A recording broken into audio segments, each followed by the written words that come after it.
Selanjutnya pemirsa, dukung audisi presenter PAL TV 2025, Citraland Palembang hadir sebagai destinasi edutrip semifinalis.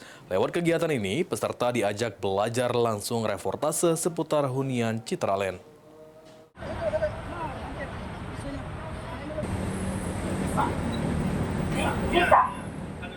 Sebanyak 50 semifinalis audisi presenter PAL TV 2025 mengikuti edutrip ke Citraland Palembang. Peserta diajarkan membuat reportase dan konten kreatif seputar hunian dan fasilitas yang ada di Citraland. Manajer marketing Citraland Palembang, Blasius, mengungkapkan, Citraland bangga bisa menjadi destinasi pembelajaran bagi para peserta audisi. Banyak hal yang dapat dieksplorasi, mulai dari fasilitas perumahan hingga berbagai sudut lingkungan yang menarik untuk diangkat dalam reportase. Citraland juga memberikan promo khusus untuk konsumen seperti subsidi KPR, DP ringan hingga sertifikat hak milik.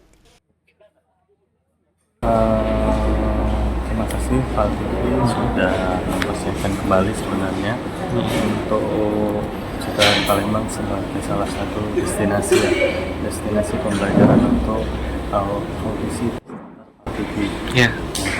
Kita itu menganggap edukasi sama pentingnya belajar rumahnya juga nantinya PAL TV juga bisa berkembang dengan banyak hal. Di sini kan banyak yang bisa kita pelajari mengenai rumahan,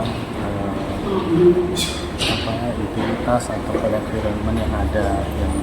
Sementara itu, General Manager PAL TV Sri Febriandi, kolaborasi yang terjalin bukan hanya membuka wawasan peserta, tetapi juga memberikan pengalaman langsung untuk menghasilkan reportase yang lebih hidup dan menarik. Ya, kita giat hari ini audisi presenter, ada 50 audisi kita melakukan study tour ke Citraland, yang mana nanti rombongan calon presenter ini bakal melakukan reportase, yang mana kami juga terima kasih kepada Citraland sudah mensupport acara audisi presenter ini, dan semoga dengan adanya event ini dari PAL TV dan Citraland bisa terus berkolaborasi. Melalui edutrip ini, Citraland dan PAL TV bersama-sama membangun generasi muda yang lebih kreatif, khususnya di bidang broadcasting dan konten kreatif. Hafidz Zainul, PAL